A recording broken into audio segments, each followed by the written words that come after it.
Boa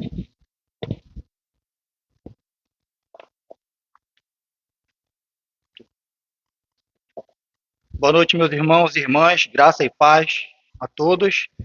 Queridos, para mim é uma imensa alegria mais uma vez estar com vocês, compartilhando a palavra de Deus.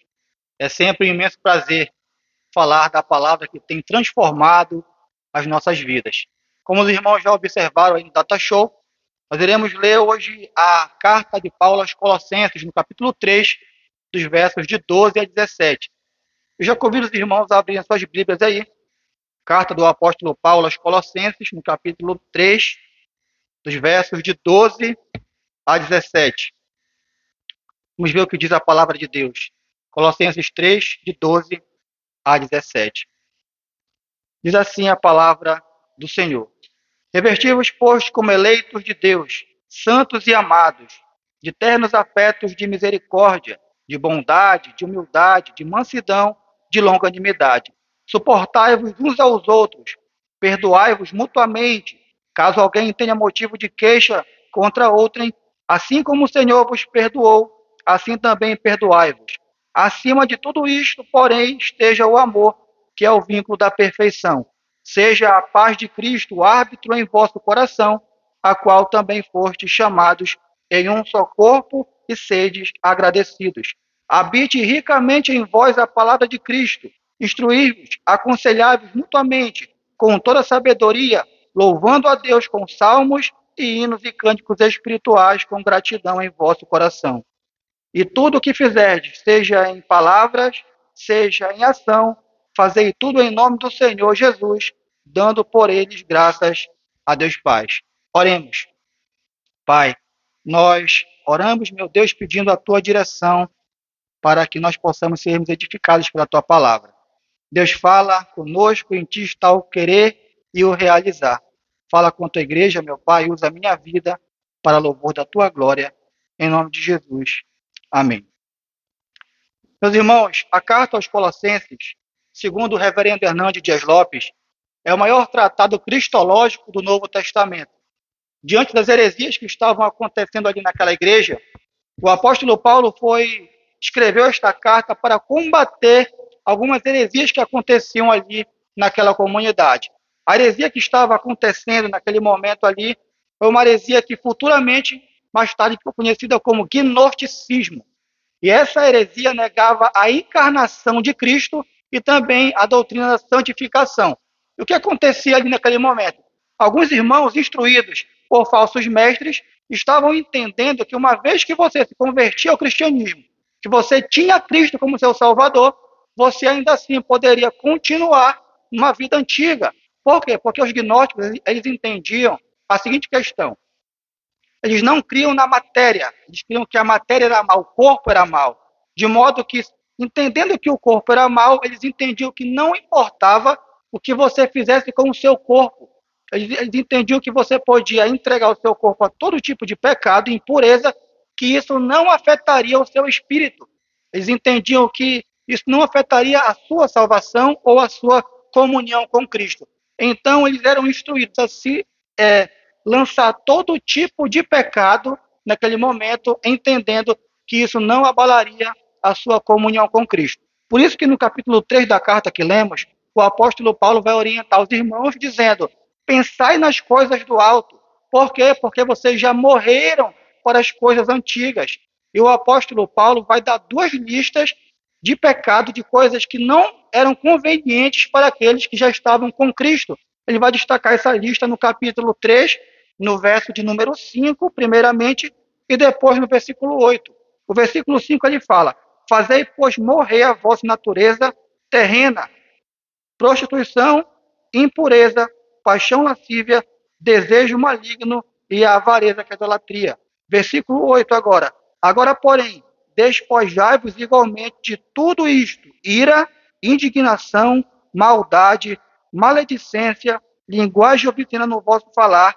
Não mintais uns aos outros, uma vez que despistes do velho homem com seus feitos, e vos revestistes do novo homem, que se refaz para o pleno conhecimento segundo a imagem daquele que o criou.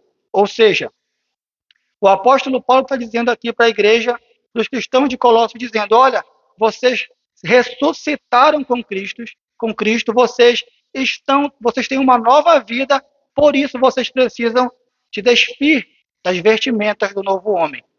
E o texto que nós lemos, no versículo 12, vai falar exatamente sobre essa questão. Por isso ele começa dizendo: revestivos, pois, como eleitos de Deus, santos e amados. A palavra eleitos aqui é escolhidos, santo, separado. O Senhor nos escolheu antes da fundação do mundo, ele nos separou e ele nos amou. E esses termos aqui eram usados para Israel no Antigo Testamento. O apóstolo Pedro vai falar exatamente isso em sua carta. Vós sois raça eleita, sacerdócio real, nação santa, povo de propriedade exclusiva de Deus. E agora o apóstolo Paulo proclama essas verdades para a igreja de Cristo. E diante dessas verdades, que nós fomos escolhidos, separados como cristãos, e fomos amados antes da fundação do mundo, tivemos os nossos pecados perdoados, agora o apóstolo Paulo orienta que a igreja de Cristo precisa se revertir com as atitudes, com as vestimentas da vida cristã. E eu quero destacar aqui para os irmãos, em primeiro lugar, algumas partes dessas vestimentas que nós temos que ter na nossa caminhada com Cristo.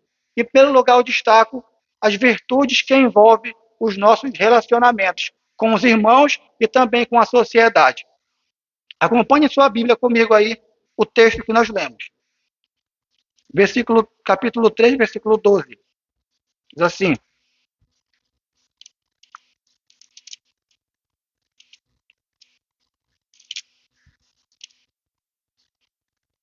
revestivos, pois, como eleitos de Deus, santos, amados, de ternos afetos de misericórdia. A primeira virtude que nós destacamos aqui para os irmãos é a misericórdia. A misericórdia aqui, a palavra misericórdia, no grego, significa entranhas de compaixão. Porque para o povo grego do tempo de Paulo, as paixões, as inclinações, elas ficavam nos órgãos, segundo os gregos daquela época. Para nós sabemos que fica no coração. É no coração do homem que vem a misericórdia, uma vez que ele teve o coração regenerado. E a igreja de Cristo precisa exercer misericórdia. Ela foi salva por Cristo para exercer a misericórdia. Por quê? Porque Cristo é misericordioso. A misericórdia, meus irmãos, na vida do crente, não é algo que nós ligamos pela manhã e à noite nós desligamos. É algo constante na vida do cristão, constantemente. Quando nós olhamos para o Antigo Testamento, nós vemos de forma muito clara isso na vida dos servos de Deus. Olha o exemplo de José do Egito. Diante de todos os problemas que ele passou ali com os seus irmãos na fé, ele foi vendido para uma caravana de ismaelitas, que foi vendido para o Egito depois, passou dificuldades terríveis ali, e depois, quando ele se reencontra com seus irmãos, ele trata seus irmãos segundo o quê? A misericórdia, a bondade de Deus. Ele foi misericordioso com os seus irmãos. Olha o exemplo do bom samaritano, ali, que foi assaltado na beira do caminho, e depois, um homem que foi assaltado, o bom samaritano passa e ajuda aquele homem, exercendo o quê? Misericórdia. Quando nós olhamos para o Novo Testamento, mais especificamente para os Evangelhos, em várias passagens a Bíblia diz: e Jesus, movido de compaixão, que quer dizer misericórdia, curou. Jesus, movido de compaixão, multiplicou. São inúmeras passagens. O nosso maior exemplo de bondade, de misericórdia, de compaixão é o Mestre, é o próprio Cristo. Nós precisamos, como igreja de Cristo, exercer essa misericórdia para com todos nós, na nossa vida diária, em qualquer lugar que a gente esteja também, com os nossos irmãos na fé, meus irmãos. A misericórdia deve ser uma atitude constante em nosso coração, que nos torna as pessoas tratáveis para tratarmos os outros. Como nós iremos tratar os irmãos se a gente não exerce misericórdia? É impossível, é totalmente impossível. Como é que você vai orientar o seu irmão na fé, aconselhá-lo, cuidar do seu irmão, sem exercer misericórdia na vida dele? Isso é praticamente impossível. A outra virtude que o texto destaca aqui, acompanhando o texto aí em sua Bíblia, é bondade e humildade. Primeiramente, a bondade. Nós fomos salvos pela graça de Deus, por meio de Jesus Cristo. E diante dessa bondade do Senhor, nós precisamos demonstrar a bondade para com os nossos irmãos, uma coisa chama a outra. Você tem que ser misericordioso e você também tem que ser bondoso para com seu irmão na fé. Existem alguns irmãos, meus queridos, que se dizem crentes, mas exercem todo tipo de coisa, menos bondade. Menos bondade. A sua vida reflete egoísmo, avareza, todo tipo de problemas que você pode imaginar, mas a bondade passa longe. Isso não é uma virtude de um cristão na fé, não é. O cristão ele é revertido das virtudes do próprio Cristo, misericórdia, bondade, como vimos aqui. Quando nós olhamos para o Antigo Testamento, mais especificamente em 2 Samuel capítulo 9, nós encontramos ali o relato de Mefibosete, que era filho do amigo de Davi chamado Jonatas. Mefibosete, ele fazia parte de uma família condenada, que era a família de Saul. Saul havia pecado contra Deus e por isso a sua família foi condenada por Deus. Mas Davi, quando ficou sabendo da existência de Mefibosete, não tratou segundo a justiça, mas segundo a bondade do Senhor. Ele chamou Mefibosete para morar em sua casa, para fazer parte da sua família, para comer em sua mesa. E Deus não faz assim conosco, meus irmãos. Deus nos tira da lama do pecado, nos faz seus filhos, nos coloca para comer na sua mesa. Não deveríamos nós praticar essa bondade com os nossos irmãos também na fé, constantemente, diante das verdades que a palavra de Deus nos ensina, que é o próprio Cristo quem nos chama pela sua bondade e pela sua misericórdia? Há alguma bondade em nosso coração? Há alguma virtude de nós mesmos que o Senhor viu em nós para nos tratar com bondade? Claramente não. Ele nos tratou com a sua bondade porque Ele é bondoso, porque Ele é um Deus de amor e de misericórdia. Meus irmãos, nós precisamos exercer a bondade na vida dos irmãos. Não somente a bondade, o texto diz também humildade. Bondade e humildade. Acompanhe aí na sua Bíblia. O mundo pagão no tempo de Paulo exaltava o orgulho e a autoridade. A humildade naquele tempo ali era um sinônimo de fraqueza. Se você fosse humilde naquela época ali, você era tido como uma pessoa fraca, não uma pessoa forte. Mas eu percebo que a nossa sociedade não mudou nem um pouco. Hoje, a pessoa que é humilde, ela é tida como uma pessoa fraca. Mas a pessoa que é autoritativa, uma pessoa que esbanja o seu orgulho, ela é tida como uma pessoa forte na sociedade. É só você olhar os filmes hoje em dia, as novelas, as pessoas empoderadas, pessoas que querem demonstrar todo o seu egoísmo, o seu orgulho, são tidas como pessoas fortes. Mas isso não faz parte das vestimentas de um cristão, de jeito nenhum. Isso faz parte das vestimentas antigas do velho homem. O cristão ele é revestido de humildade. O teólogo Roger Wiesben ele vai dizer o seguinte: ser humilde não significa menosprezar-se, antes é ter uma opinião apropriada de si mesmo segundo a vontade de Deus. Nós temos que ter uma opinião de nós mesmos segundo a vontade de Deus. Vamos ler o que diz a palavra de Deus lá em Romanos, capítulo de número 12, verso 3. Romanos 12, verso 3. Acompanhe aí em sua Bíblia. Porque pela graça de Deus que me foi concedida, digo a cada um dentre vós, que não pense de si mesmo além do que convém, antes pense com moderação, segundo a medida de fé que Deus repartiu a cada um. Não pense sobre vocês mais do que convém. Essa é a orientação do apóstolo Paulo aqui em Romanos. E tem que ser para nós também, queridos. Nós não podemos achar que somos melhores que os outros. Hoje o mundo está dessa forma. Mas quando eu vejo isso no mundo, eu não fico preocupado. O mundo é dessa forma. O mundo é egoísta e orgulhoso. Eu me preocupo quando eu vejo a igreja de Cristo querendo ser os irmãos que fazem parte de um corpo, querendo ser um maior que o outro. Esse é o grande problema quando isso entra para dentro da igreja. Ser humilde, queridos, é não ter um elevado conceito de si mesmo. Como, por exemplo, aquele centurião lá no Evangelho que disse: Senhor, eu não sou digno de que entres em minha casa. Aquele homem, aquele centurião, ele era da mais alta patente ali de Roma.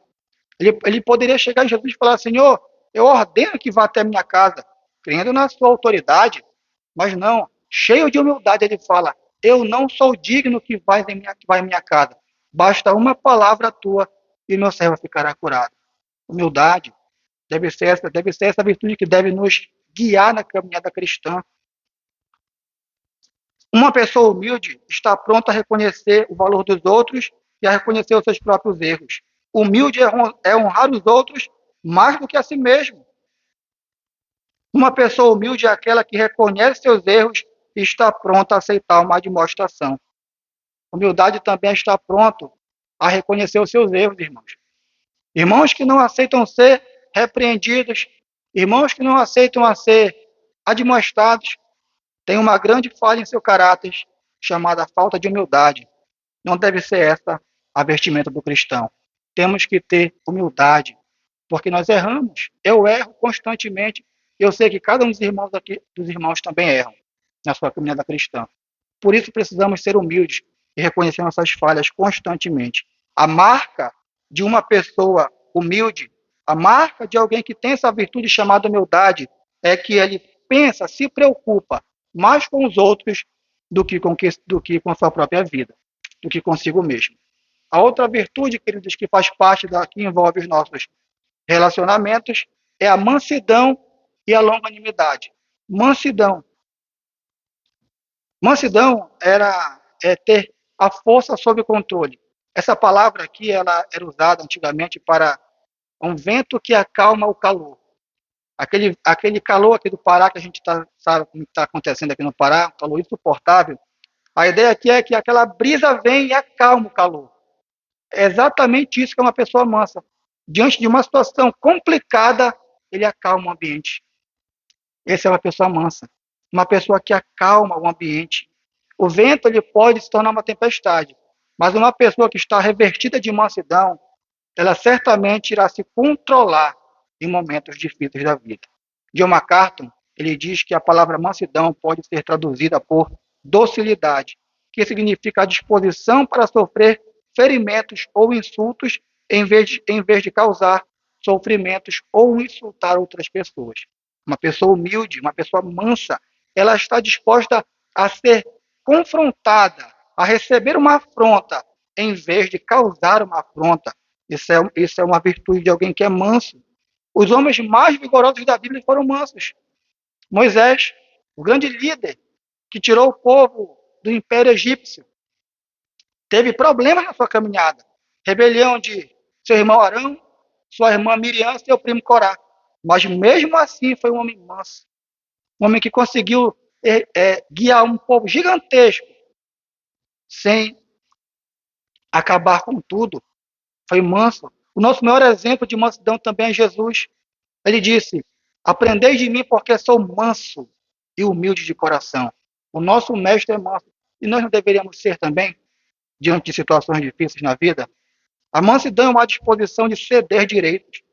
Uma pessoa mansa é aquela que está pronta a sofrer os danos em vez de causá-los.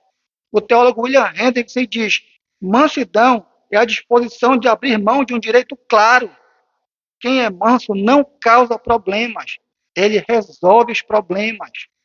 É uma pessoa mansa. A Bíblia diz lá no livro de Provérbios que o insensato ele causa confusão, causa confusão. E não é dessa forma que nós não devemos agir dessa forma, mas assim com mansidão na nossa vida constantemente. E juntamente com a mansidão, o texto nos aponta a longanimidade. A longanimidade. Mansidão e longanimidade. A palavra longanimidade significa o espírito que jamais perde a paciência com o próximo. Nós precisamos dessa virtude, não é, irmãos? Longanimidade na nossa vida. Aponta para uma pessoa de longo ânimo, que é o oposto de uma pessoa irritável e impulsiva, que não tem autocontrole. A grande marca de alguém longânimo é que ele consegue suportar certas provocações sem se vingar. E o maior exemplo de longanimidade na Bíblia é o próprio Cristo, até para conosco. Quantas falhas nós cometemos na nossa vida cristã? Quantos erros? Quantas falhas constantemente com o nosso cônjuge, uma discussão, uma perca de paciência. E o Senhor tem sido o que conosco? Longânimo. Olha como está o mundo aí. Iniquidade, perversidade, corrupção. E Deus tem sido o quê? Longânimo. Dando oportunidade para que as pessoas se arrependam e creiam em seu nome. E nós, como cristãos, embaixadores de Cristo, representantes de Deus na terra, muitas das vezes não estamos revertidos de longanimidade para com o nosso próximo. Eu assisti a uma aula do reverendo Ronaldo Lidório e ele dizia que longanimidade, ele ilustra a seguinte questão, que é como um homem que mergulha em um tanque para buscar uma pérola preciosa, um tanque bastante fundo, e ele mergulha sem o aparelho de mergulhador. E quando ele vai chegando bem no fundo, perto de pegar aquela pérola, ele começa a perder o ar, começa a faltar o ar. E ele fica a ponto de explodir por falta de ar. Mas ele lembra que aquela pérola que está no fundo é muito importante. Então ele segura ali os nervos e consegue pegar aquela pérola e voltar para cima. Nós devemos agir assim com nossos irmãos. Diante de uma situação complicada, se segure, seja longânimo, seja compassivo, como o Mestre é conosco. O Senhor Jesus foi longânimo para com seus discípulos. Quantas vezes o apóstolo Pedro pisou na bola? Quantas vezes Pedro, diante de situações claras, Pedro, Senhor, tem compaixão de ti, querendo impedir Jesus de ir para a cruz. Quantas vezes? E o Senhor o quê? Longanimidade com seu servo, que depois se tornou o líder dos apóstolos. O Senhor o preparava naquele momento, mas o Senhor desceu o quê? Longanimidade. Nós devemos também agir assim com os nossos irmãos na fé, meus irmãos.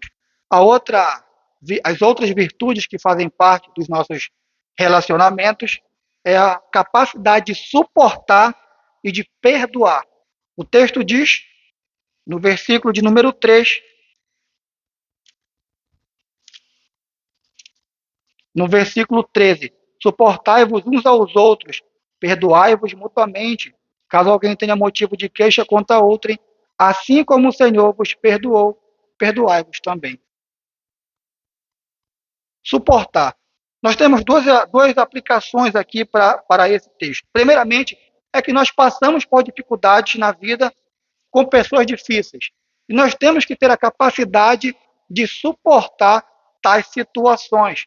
Mas quando nós estudamos a palavra grega sobre a palavra suportar, a ideia aqui é de escora, de suporte.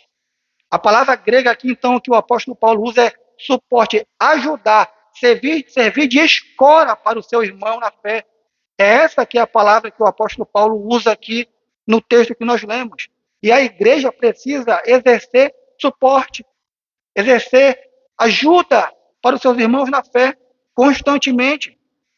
Meus queridos irmãos, o pastor Silas Falcão diz o seguinte: em uma igreja espiritual, os cristãos mais fracos na fé se tornam fortes, os tristes são consolados e os que enfrentam problemas são fortalecidos.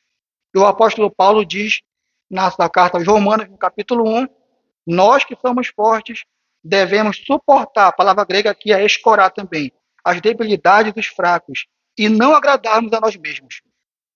Nós temos que suportar, servir de ajuda para os irmãos na fé. O teólogo Mark Dever, que é um especialista nessa questão de igreja, ele diz que quando uma mão nossa ela é ferida e ela incha por alguma inflamação que aconteceu com ela, o nosso corpo sente a enfermidade, de modo que a outra mão é levada a massageá-la para que ela venha se curar mais rápido.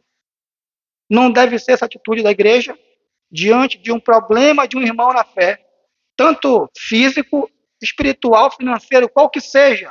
A igreja deve ajudá-lo, exercendo as virtudes que foram ditas anteriormente agora: misericórdia, bondade, mansidão, longanimidade e suporte. Essa deve ser a atitude da igreja do Senhor, ajudar os necessitados na fé. O ministério de Jesus era constantemente voltado para ajudar o povo, as pessoas que o seguiam. Claro que tinham aqueles que faziam disso algo errado, pessoas que seguiam Cristo apenas pelos benefícios. Lógico, mas nós sabemos que existem irmãos na igreja que passam por dificuldade. E é um absurdo nós, os cristãos, não ajudarmos. E quando eu refiro nós, eu digo a igreja. Eu não digo pastores, presbíteros, os diáconos. A igreja tem que se ajudar. É a igreja, o corpo de Cristo é que se ajuda. É o corpo que cuida um do outro. Não é apenas uma parte da igreja. É a igreja que se ajuda a, na comunidade da fé continuamente. É a igreja. E nós precisamos exercer, meus irmãos, essa, esse ato de suporte para com os nossos irmãos na fé. Senão, o que pode acontecer é que em uma igreja nós podemos ter uma grande quantidade de pessoas fortes espiritualmente, passando bem, e de um lado, irmãos fracos na fé, irmãos necessitados, que precisam de ajuda. E muitas das vezes nós nos fazemos cegos diante de tudo isso. Isso não é uma atitude de uma igreja revestida com as virtudes do caráter de Cristo. A outra virtude é a capacidade de perdoar mutuamente. Meus irmãos, a igreja do Senhor, a marca de um cristão é o perdão. Por quê? Porque ele foi perdoado. Ele foi perdoado, ele não merecia perdão. Nós não merecíamos o perdão de Deus. Nós merecemos o quê, queridos? A ira de Deus. Por quê? Porque todos pecaram. Todos nós pecamos contra Deus. Éramos filhos da ira, como diz o apóstolo Paulo em Efésios. Inimigos de Deus. Mas o Senhor exerceu perdão.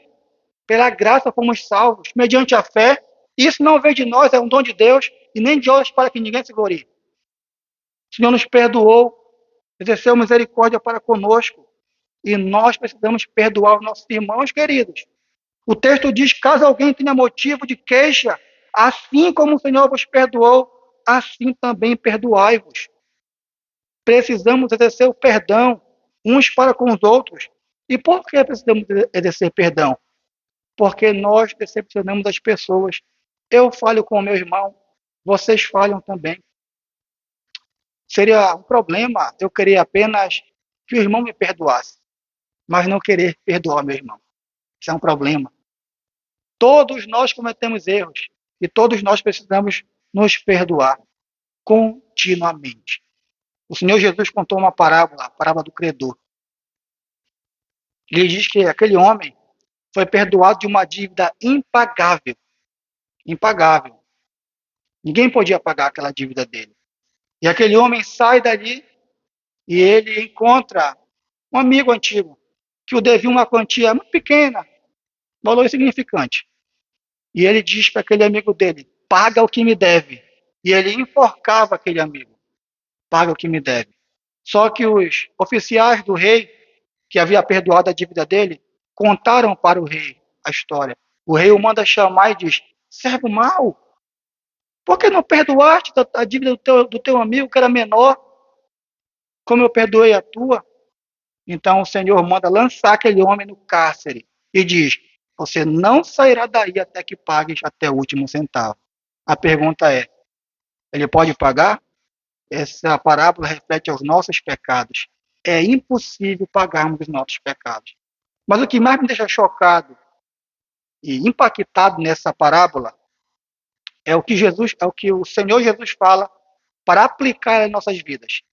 Ele diz bem assim: assim o vosso Pai vos fará, se no íntimo não perdoardes os vossos irmãos.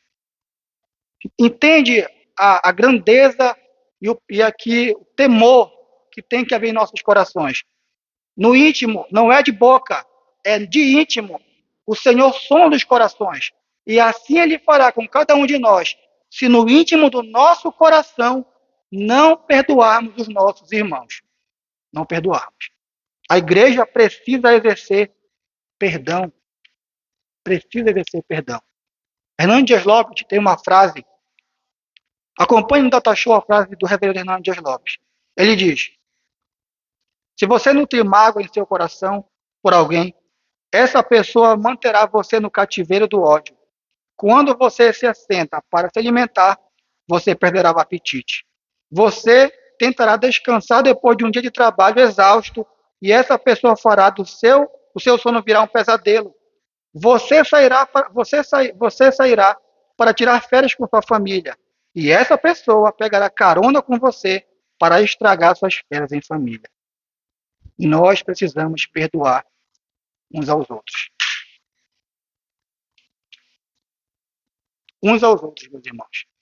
A igreja precisa aprender a perdoar. O perdão é a asepsia da alma. Quando nós perdoamos, nós ficamos livres e deixamos outros livres também. A igreja, ela é a comunidade dos perdoados. E uma vez que ela é a comunidade dos perdoados, ela precisa ser também um canal de perdão. Amém, queridos? A outra virtude, e em segundo lugar, eu destaco aqui. Pode passar aí, Kevin, que acho que parou aqui. Obrigado. As virtudes que são a base da vida cristã. Versos 14 e 16. Acompanhe a sua Bíblia aí. Acima de tudo isto, porém, esteja o amor, que é o vínculo da perfeição. Seja a paz de Cristo o árbitro em vosso coração, a qual também fostes chamados. Em um só corpo, sede agradecidos. Habite ricamente em vós a palavra de Cristo. Instruí-vos, aconselháveis mutuamente em toda sabedoria, louvando a Deus com salmos e hinos e cânticos espirituais, com gratidão em vosso coração. As virtudes que são a base da vida cristã: amor, paz e a palavra de Deus. O apóstolo Paulo diz: acima de tudo isto, porém, esteja o amor, que é o vínculo da perfeição. Acima de tudo isto aqui é como se o amor tivesse que ficar por cima das outras roupas. Por cima. Por quê? Porque o amor ele é como uma espécie de cinto que segura as outras vestimentas do cristão. Como o apóstolo Paulo disse lá em 1 Coríntios 13: ainda que eu falasse a língua dos homens, dos anjos, sem amor, nada seria. Ainda que eu distribuísse meus bens para ser queimado, sem amor, nada seria. Ainda que eu conhecesse toda a ciência de Deus, sem amor, nada seria. Todas as virtudes que foram citadas aqui, queridos, sem amor é nada. Você pode ser bondoso, sem amor não é nada. Você pode ser manso, sem amor não é nada. Você pode ser longânimo, exercer um perdão falso, sem amor, para Deus não é nada. Por isso que o amor, o apóstolo Paulo diz: acima de tudo isto, porém, esteja o amor, que é o vínculo da perfeição. O teólogo William Hendricks, ele diz que o amor é o óleo que permite que as outras virtudes funcionem suavemente. O amor é a virtude que liga todas as outras virtudes. O amor é o mais importante aspecto da vida cristã. Lá em João diz: Deus é amor. 1 João, Deus é amor. Nós precisamos estarmos revertidos deste amor, uns para com os outros. Por que o amor é tão importante? Por quê? Primeiro, o que é o conhecimento sem o amor? Legalismo frio e repulsivo. O que é a santidade sem amor? Farisaísmo reprovado por Jesus. O que é a beneficência sem amor? Egoísmo e exibicionismo. O que é o culto sem amor? Formalismo abominável aos olhos de Deus. O que é a pregação sem amor? Apenas palavras, apenas um discurso vazio que mais mata o ouvinte do que restaura a alma dele. É a pregação sem amor. Nós precisamos exercer esse amor para com nossos irmãos constantemente. Temos que estar revertidos do amor de Cristo, uns para os outros. A outra virtude que é a base da vida cristã é a paz. O texto diz: seja a paz de Cristo o árbitro em vosso coração. A paz de Cristo o árbitro em vosso coração. Essa paz aqui precisa habitar continuamente em nosso coração. Lá em Efésios diz que Jesus é essa paz. Ele é a nossa paz, diz a palavra de Deus. E é o próprio Cristo que precisa habitar em nosso coração. E a ideia de Cristo habitar em nosso coração é para que lutemos pela paz na igreja, pela unidade do Espírito no vínculo da paz. É para que nós lutemos pela paz na igreja. Essa é a ideia aqui. E árbitro aqui, a ideia aqui é como aquele árbitro que ele vai apaziguar aquela briga no campo de futebol. Não, Gabriel? Depois de um Felipe Melo ali enclarizado, ele vai e apazigua aquele momento de briga.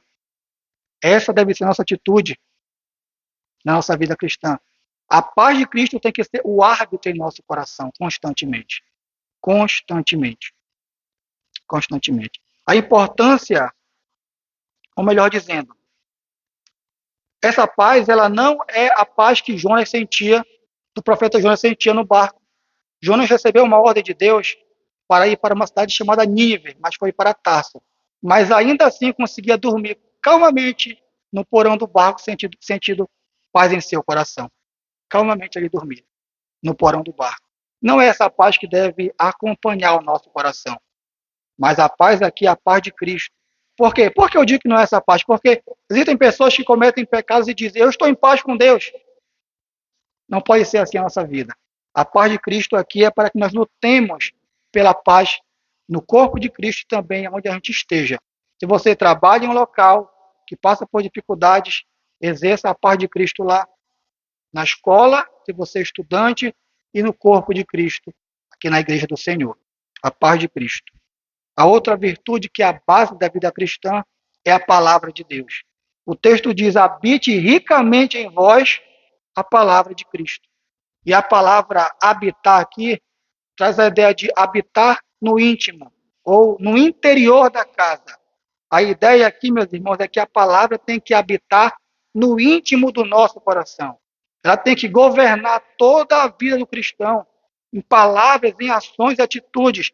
É a palavra que nos guia constantemente. O que é que o salmista diz lá no Salmo 1? Bem-aventurado o homem ou a mulher que não anda no conselho dos ímpios, não se detém nos caminhos dos pecadores e nem se assenta na roda dos escarnecedores. Qual é o prazer desse homem, dessa mulher? Antes, o seu prazer está na lei do Senhor e nesta lei medita de dia e de noite. Qual é o fruto dessa pessoa? É que ela é como uma árvore plantada junto à corrente das águas, que no devido tempo dá o fruto e cujas folhagens não murcham, e tudo quanto ele faz será bem sucedido. Olha as virtudes de quem é rico da palavra de Deus em sua vida. A gente vive uma era de tanto conhecimento bíblico, são cursos, bíblias de estudo, livros, mas as pessoas não se interessam em conhecer a palavra de Deus, infelizmente. Quando as pessoas se afastam da Bíblia, meus irmãos, os problemas são grandes. O grande marco da reforma protestante foi a volta às escrituras. Sola Escritura, que é uma das marcas de nossa igreja. A igreja do Senhor precisa ser revertida da palavra. Os irmãos precisam conhecer as suas Bíblias. Não podem apenas ler aos domingos aqui na igreja. Precisam ler em casa constantemente. Leia de Gênesis a Apocalipse. Leia todo o Evangelho de Mateus, de Marcos, de Lucas, de João. Leia os Evangelhos. Você vai ver como a sua vida vai ser ricamente abençoada pela palavra do Senhor. Em terceiro lugar, meus irmãos, precisamos fazer tudo em nome de Jesus com gratidão. O versículo de número 17 diz o seguinte: e tudo quanto fizerdes, seja em palavra, seja em ação, fazei em nome do Senhor Jesus, dando por ele graças a Deus Pai. Em nome do Senhor. Essa expressão aqui, em nome do Senhor, não quer dizer que você pode usar o nome de Cristo como uma fórmula mágica. Aí eu vou fazer em nome de Jesus, vai dar certo. Não é essa a ideia aqui que o apóstolo Paulo está trazendo. Fazer em nome de Jesus aqui, que ele fala, em nome do Senhor, é a nossa vida ser uma constante, ou melhor dizendo, não se trata de uma fórmula mágica. A verdade aqui é que o nome do Senhor deve ser expressado em nossas vidas constantemente. As nossas vidas devem expressar o caráter de Cristo. É essa a ideia aqui quando ele fala fazer em nome do Senhor. J. Packer diz o seguinte: fazer em nome do Senhor é mais do que fazer, é se comprometer com o dono do nome. Se comprometer com o dono do nome. Quando a sociedade mundana olha para a igreja, ela enxerga Cristo? O mundo ele não vai enxergar Cristo. Como é que o mundo enxerga Cristo, meus irmãos? É através da igreja, que é a embaixadora de Cristo na terra. É a igreja que reflete o caráter de Cristo. Vós sois o sal da terra e a luz do mundo. É nós que devemos refletir esse caráter de Cristo. É nós que devemos refletir as atitudes de um cristão genuíno em nossa vida. E é isso que nós devemos fazer constantemente. Fazer em nome do Senhor não é usar o nome como fórmula, mas é viver debaixo da vontade e da autoridade de Jesus Cristo, constantemente em nossas vidas. Essas são as marcas, as vestimentas da nova vida cristã. E se nós, meus irmãos, apenas ouvirmos estas palavras e não colocarmos em prática, nada irá acontecer. Absolutamente nada. O apóstolo Tiago diz em sua carta, o discípulo Tiago diz em sua carta, não sejais somente ouvintes da palavra, mas praticantes da palavra. Nós precisamos ouvir e praticar. A teologia é a ortopraxia, teologia prática, constantemente. E eu quero concluir, queridos, com 3 aplicações para nossas vidas. A primeira aplicação é que pela roupa se conhece o crente. Eu coloquei entre aspas aí porque a roupa não é a roupa que nós vestimos, mas é a roupa espiritual. É pela roupa que se conhece o cristão. Ou melhor, pelos frutos. Jesus disse, pelos seus frutos os conhecereis. É pelas frutos que se conhecem as árvores. O cristão genuíno certamente vai estar revestido de cada vestimento desse que foi citado aqui hoje. A pergunta é, qual roupa temos vestido? As que eu citei no começo ou as que eu citei agora no sermão? Em segundo lugar, meus irmãos, essa roupa não pode ter remendos. Nós não podemos pegar uma parte da vestimenta antiga e juntar na vestimenta nova. Jesus disse, ninguém põe remendo de pano novo em roupa velha. As vestimentas precisam ser genuínas. As virtudes de Cristo em nossas vidas, constantemente.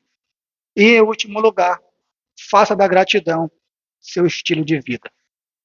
Os versículos de número 15, 16 e 17 terminam com gratidão. Acompanhe em sua Bíblia o que diz o verso 15 no finalzinho, bem no final. E sede agradecidos. Verso 16. Com gratidão em vosso coração. Verso 17. Dando por ele graças a Deus Pai. Gratidão. A marca de um cristão revertido com as virtudes de Cristo é que ele é grato. É que ele é grato pela vida que ele tem. É que ele é grato pela salvação que o alcançou. E ele precisa exercer constantemente essa gratidão. Não é normal vermos cristãos todo o tempo murmurando, reclamando. Não. Seja grato, querido, por acordar com saúde, por congregar em uma igreja bíblica, por ter irmãos na fé, por ter uma família, uma esposa, uma filha. Seja grato a Deus na sua vida. E certamente você colherá muitos frutos de tudo isso. Amém? Oremos. Senhor, obrigado, Pai, pela tua palavra, foi exposta. Ó Deus, que o Senhor venha aplicar em nossos corações. Ó Deus, cada virtude, meu Pai, desta que foi ensinada aqui, meu Pai, para que a tua igreja, meu Pai, cada vez mais possa resplandecer o teu caráter, a tua grandeza, a tua glória, Pai. Ó Deus, que o Senhor continue a abençoar a tua igreja, a cada irmão também desta igreja, a cada visitante que hoje esteve aqui conosco. É o que eu te peço em nome de Jesus. Amém.